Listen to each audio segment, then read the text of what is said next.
Dean, a disappointing day at the office for the team. What was your assessment of that? No, a really disappointing day. I was actually not pleased with the scoreline at half time, but pleased with that. I felt that we were the better team. I thought we'd created the better chances. We didn't defend 2 set pieces, which was their only 2 chances in the first half. A corner. Brandon Williams has got to get tighter at the far post, and then a long throw where the second ball's landed, I think, to Sergi on the edge of the box, and Tim's made a good save. Other than that, I thought we created the better chances. Milot's had a really good chance in the first minute. Sarge has had a really good chance from a cutback where he's put it over the bar. And I wanted the players, and I said to them at half time, stick to the game plan, because you're the aggressors in the game. You're controlling the majority of that first half. But then football's about moments, and unfortunately the moments went against us today. It felt like it was contrived against us. But the big moments, they've got 2 penalties, and we should have had a penalty as well. And I'm still trying to work out why that was. Unfortunately, it feels like we've been VAR'd tonight. And I'm disappointed, because Brentford's a team that I believe that we could finish above. But 10 points now is a big margin, and I thought that was given a helping hand from some of our decision making in our own penalty box, but also the officials as well. Yeah, it must have been really frustrating at half time to not have any goals on the scoreline, because Milot's chance in the opening few minutes and some other really good chances as well, so that just shows that we needed to capitalise on those moments in the first half, doesn't it? Yeah, we had the ball in really good areas of the pitch. Had some good possession, worked some really good chances as well, but had nothing to go in with at half time. But the performance was okay. We were better than Brentford in the first half, and certainly didn't deserve to be a goal down, but we know they're dangerous from set pieces, and both their first and second goals come from corners. Yeah, and you mentioned obviously the sort of lack of luck we had with VAR today.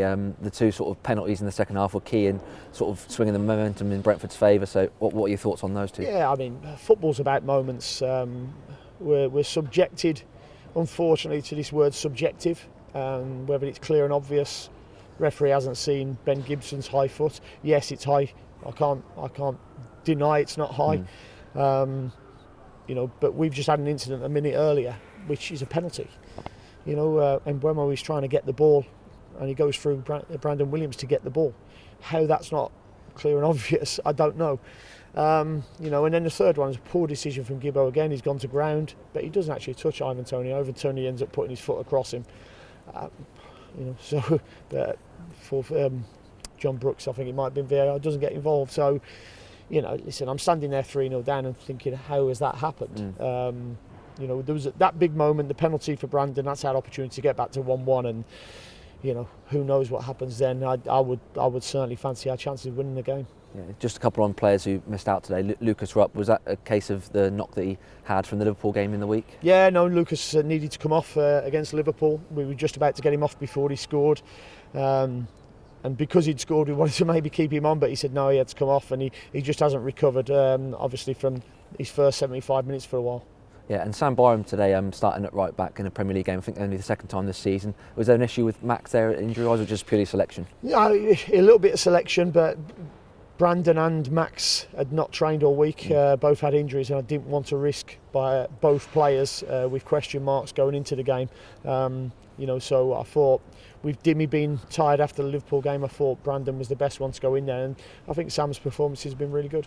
Yeah, and just a final point, Dean, obviously disappointment in the dressing room tonight after tonight's result, but we've got obviously 2 games coming up for the rest of this week, so it's important we pick ourselves up very quickly. Yeah, it certainly is. I mean, it comes no bigger than Chelsea now, the European champions coming here, and world champions now. But we have to pick ourselves up, that's what we have to do. I'll go back and question some of the decisions I made and whether we need to change things. But I'm disappointed because that was an opportunity missed today and taken away from us.